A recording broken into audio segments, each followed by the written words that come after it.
अरे ओ गाँव की गोरी, तू लागे चांद से प्यारी।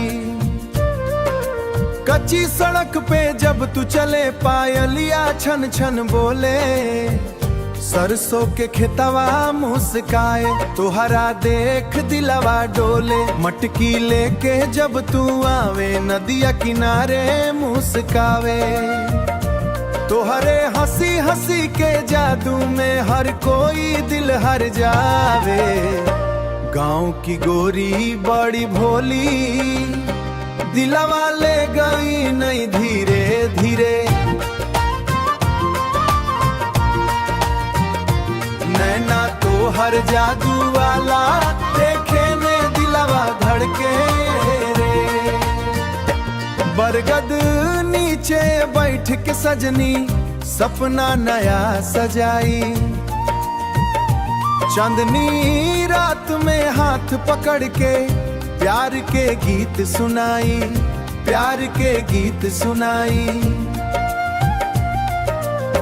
सावन बरसे भींजे चुनरिया, मनवा हो जाए दीवाना। तोहरे संग बीते हर पलवा, बस यही बा अफसाना।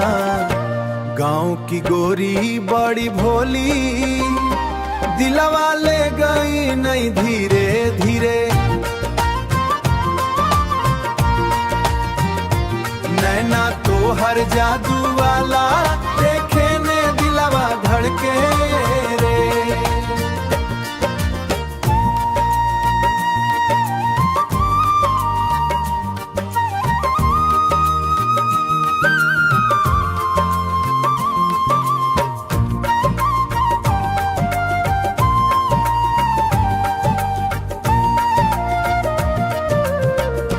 गाँव की गोरी बड़ी भोली, दिलवा ले गई नहीं धीरे धीरे।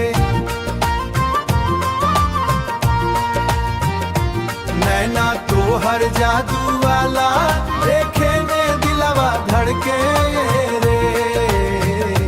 नैना तो हर जादू